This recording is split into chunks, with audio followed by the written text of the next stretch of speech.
Welcome back to Impactful Teamwork. So, this week we have another exciting topic that we are going to explore. And this is the topic of how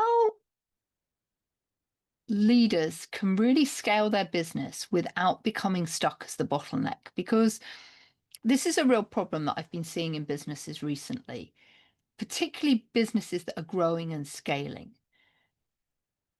Leaders, they really deeply care about their people and their results. And they're really passionate about growing their business to the next level so they can make more contribution and create more sustainable momentum in the business. But here's the problem. The leader has become the bottleneck.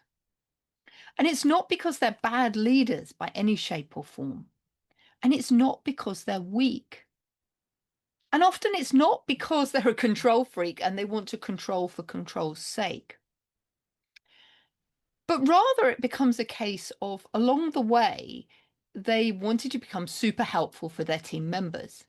And so when everyone asked them a question, they just responded. So they started becoming indispensable to the operation. And the problem is that the more that the leader becomes involved in everything, the more they become the bottleneck, and that causes decision drag within the business. So if you can resonate with anything of what I've said there, please stay with me for the next 15 minutes because I think this is one of the most important shifts a leader can make when they want to stop carrying the weight of the business on their back. And I so relate to this problem because when I was in the corporate world, I very much became the bottleneck in the business. Everything went through me. I founded my business unit. It felt like it was my own business, and everything channeled through me. And now reflecting back on it, I really didn't give my team members as much opportunity to grow and develop and for them to share the burden with me as I could have done. So this is what we're going to unpack today. And what the real thing that as a leader and the skill as a leader that you need to learn is actually how to coach more. Because when you coach your team more, you start empowering them more. So what do we mean by coaching? We don't mean hovering over team members, micromanaging them, making sure they do whatever we want them to do. It's not about us answering questions faster. It's not about attending every meeting.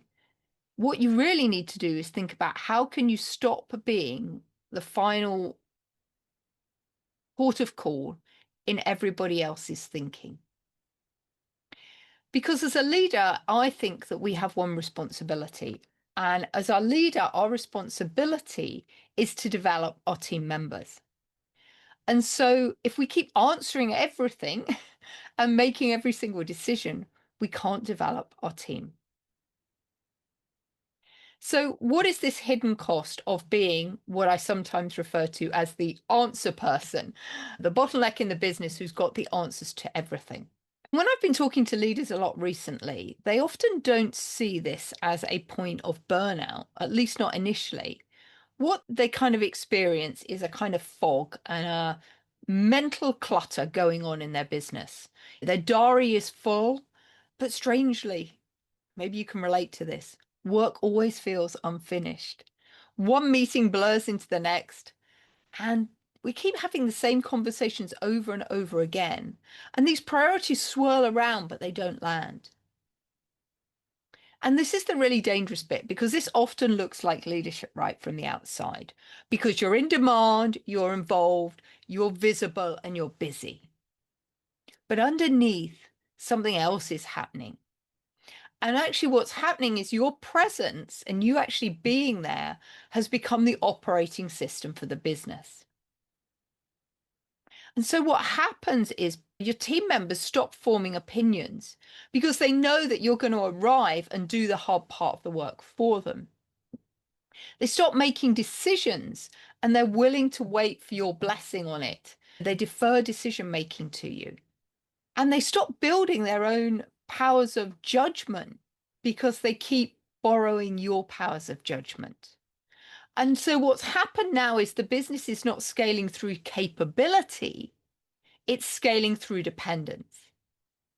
And quite frankly, that's exhausting for you, it's disempowering for your team members, and it creates decision drag all over the organization.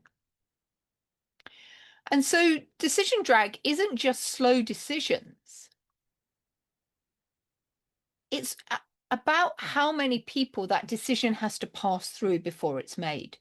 Because every time that decision stops before it's finally made, it drains energy out of the business and the team members. It creates hesitation. And often decisions get escalated. And as a result, a lot of the momentum in the business dies because there's a gap between what we discuss and what we decide. And so this is why it matters so much, because when every decision comes back to the leader, the business starts to move at one person's pace, typically the space they have on their diary. And actually, that's not leadership when we think about it. That's actually micromanagement, that's traffic control. And a lot of leaders have been taught to mistake this for importance. And I was guilty of this too in the corporate world. My ego loved the fact that everything had to come through me. But as some of you know, I eventually got to the point, again, that I didn't realize I was burnt out until I actually stopped and stepped away from the business. And I realized I was just going on adrenaline. I felt important when everything came through me. I felt I knew what was going on in the business. And I must confess, back in those days, I thought that's what leadership was. But actually, the horses teach us something very different, right? In a healthy herd, leadership isn't about one horse doing all the thinking for everyone else. It's about clarity, trust, responsiveness, and shared intelligence. And yes, there's leadership, and yes, there's direction. But there's also this distributed awareness. What I often talk about the shared leadership. Because the herd works because everyone is paying attention. And that is this concept of teamship that I often talk about. It's not top-down hero leadership. It's shared responsibility, mutual trust, and collective momentum. And that's why one of the levers of the Unbridled Teamship roadmap is moving from ego to echo, from moving from me to we. Why do leaders default to telling people what to do instead of coaching them? I think that there's a few reasons for this. And I can certainly relate to the first one. It's faster in the moment. We're busy, we've got a lot of things to get done. We delegate and empower team members to do something, and then they've got questions and they come to us looking for answers. And we immediately give them the answer because it's quicker than asking them to go and experiment and try something new. But the problem is when we give them the answer, people stop thinking. So we stop their creative thinking about how they would resolve the problem. The second is it actually feels generous. It feels like we're helping. It feels like we're unblocking the problems in the business, and it feels like we're being useful. And thirdly, it soothes anxiety, their anxiety and yours, because uncertainty is uncomfortable, right? We all know that we're leading through a time right now of uncertainty and uncomfortableness because we don't know what's happening. And the fact that we have to slow down to coach can feel messy and it can feel a bit laborious because it takes a lot of time. Because thinking takes longer than telling people what to do. So sometimes as a leader, we suffer with this hard truth that if we're not reacting and deciding and approving and solving and rescuing people, then who are you as a leader? And that's the question that sits beneath a lot of the bottleneck behavior I see happening in businesses. And again, when I was in the corporate world, I certainly really relate to this. I relate to the fact that I liked to be a busy fool. I felt I was important if I was a busy fool. And actually, there was a real fear that if I empowered my team members and effectively delegated everything away, then what would my role be? What would I be doing? And yet that's exactly what we should be doing as a leader. We should be delegating away all of our day-to-day work so that we can elevate ourselves and take a more strategic and holistic view of the business. But for many of us, particularly those of us that have been promoted up the ranks to a leadership level, there's a certain security, isn't there, in digging into the weeds and staying where we have been before. There's that psychological comfort of doing something that we've already done. But this is what I want to say to you. You don't have to prove your value by being needed in every room, in every meeting. Actually, we prove our leadership by building rooms and building teams that work when we are not there.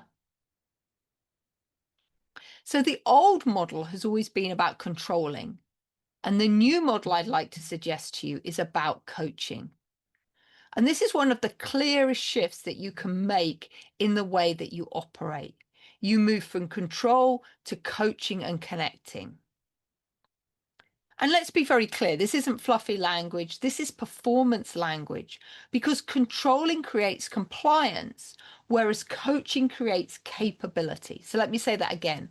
Controlling creates compliance, coaching creates capability. Controlling creates dependency, coaching creates ownership. Controlling might get short-term movement, but coaching builds long-term momentum. So if you want a team that can move faster without everything escalating upwards, coaching is a non-negotiable. And when we look at the futures model, if you look at the landing page on businesshorsepower.com, you'll see this. We talk about the red and the green zones.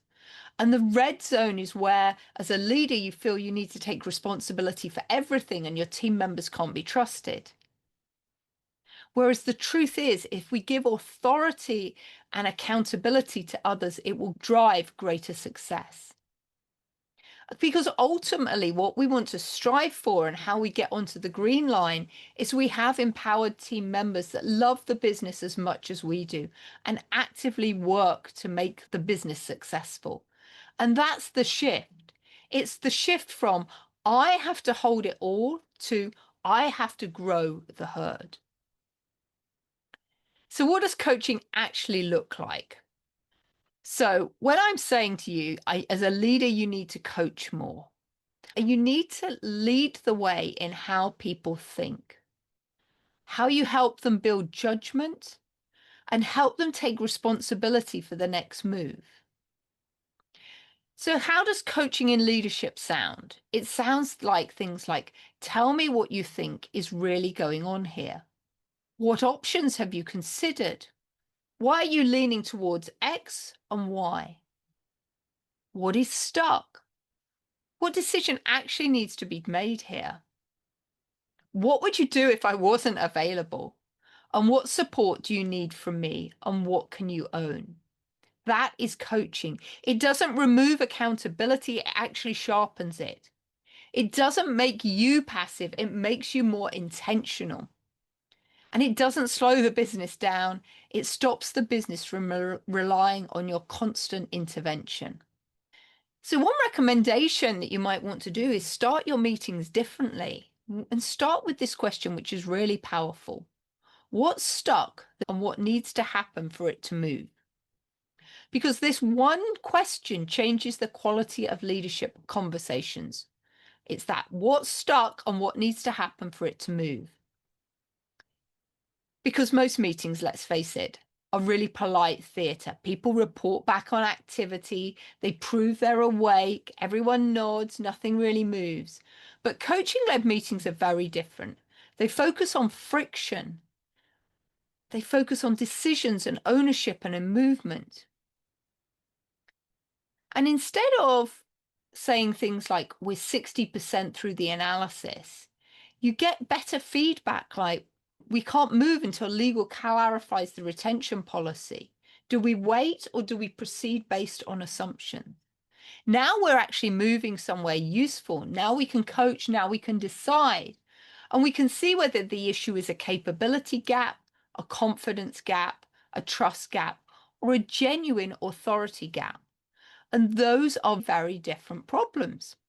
Now, let's be clear, not every decision should be delegated. And coaching doesn't mean abdicating. And it does not mean that every decision belongs with the team. Some decisions really do need your authority, your cross-functional view, your willingness to carry the political cost. So the question is not, can the meeting happen without me? The question is, can the decision happen without me? And that's a really important distinction. So let me go over that distinction again because it's so important. So the question is not, can the meeting happen without me? The question is, can the decision happen without me? Because sometimes as a leader, your presence is essential. Sometimes it's actually the scaffolding, it creates the psychological safety, particularly when the team lacks authority or they lack confidence, or maybe they even lack context.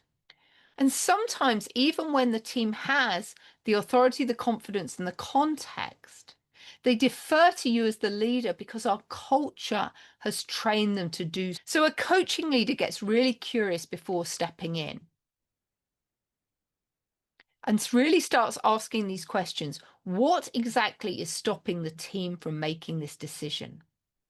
Because delegation isn't enough. But the real crux of this is actually transferring judgment.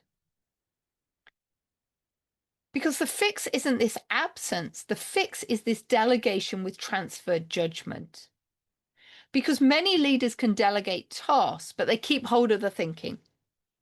They hand over the work, but not the authority, the action, but not the judgment, the doing, but not the decision-making muscle.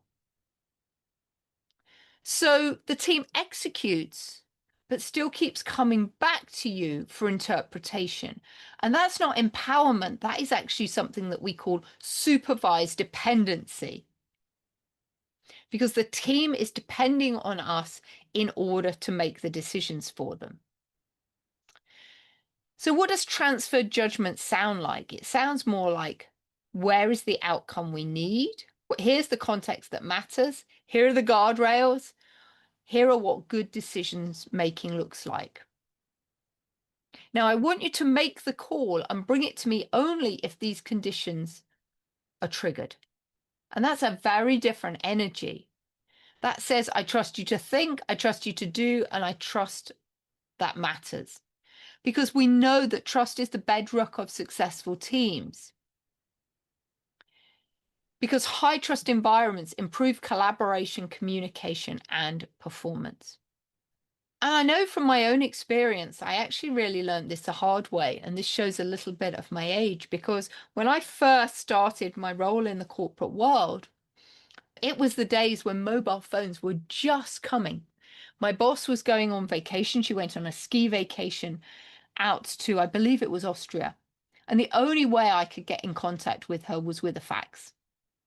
Yes, those were the days.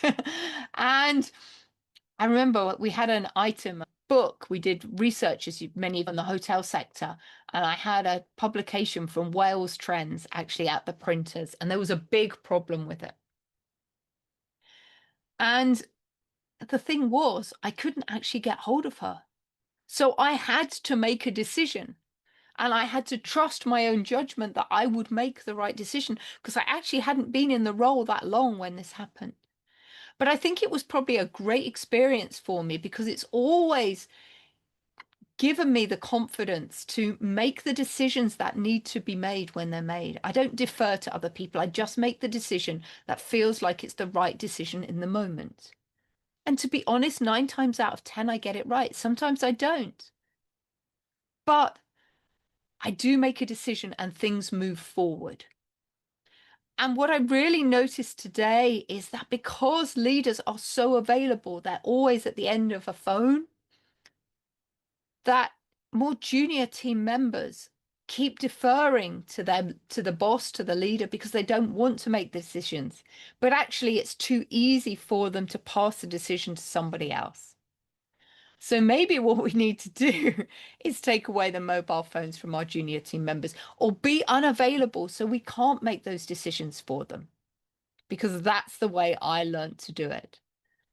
And, having to make decisions in the moment is also something I've learned from the horses.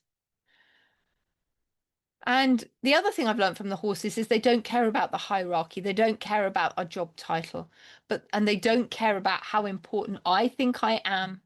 But they do respond to me being congruent, present, having consistency and clarity. And we know that if a leader is authentic and calm and paying attention, a horse will follow.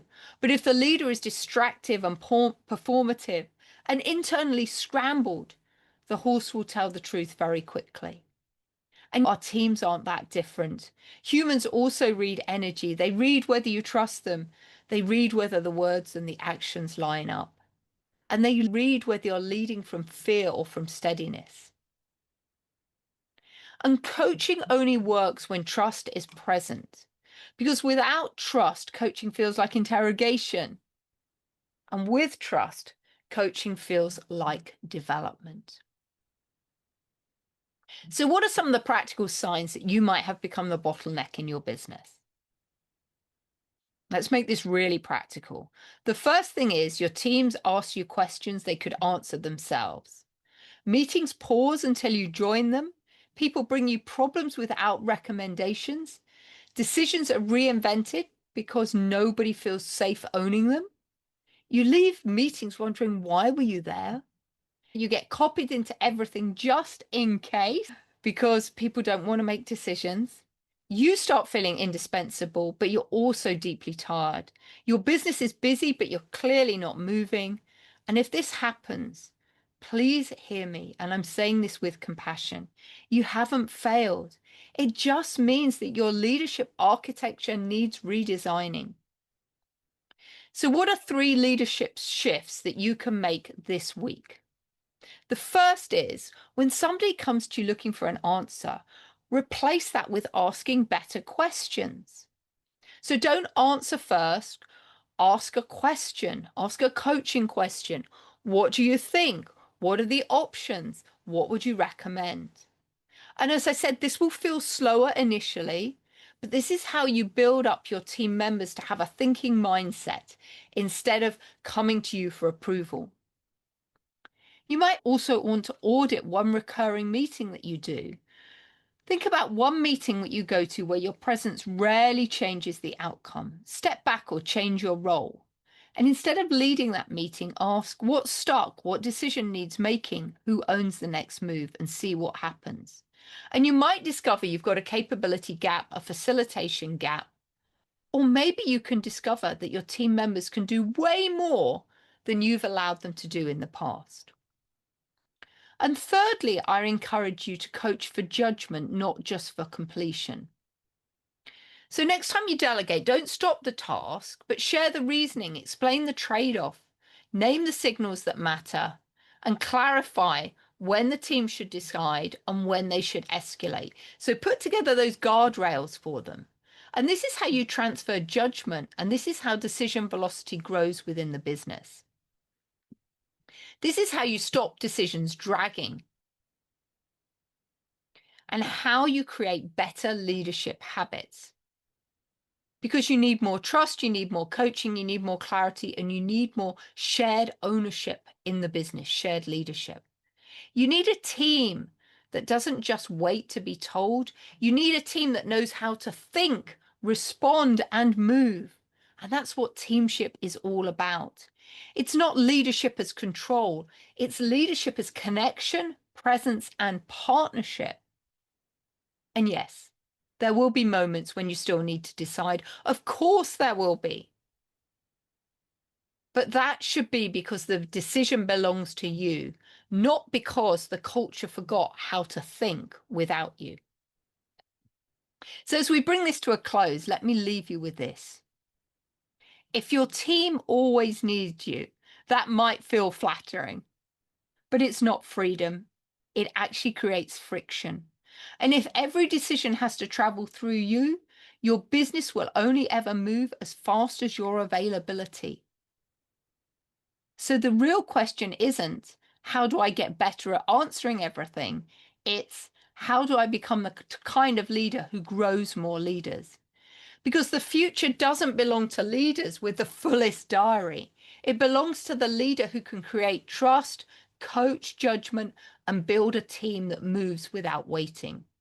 This is how you stop being the bottleneck and how you beat decision drag. And it's how you create sustainable momentum in your business as you scale.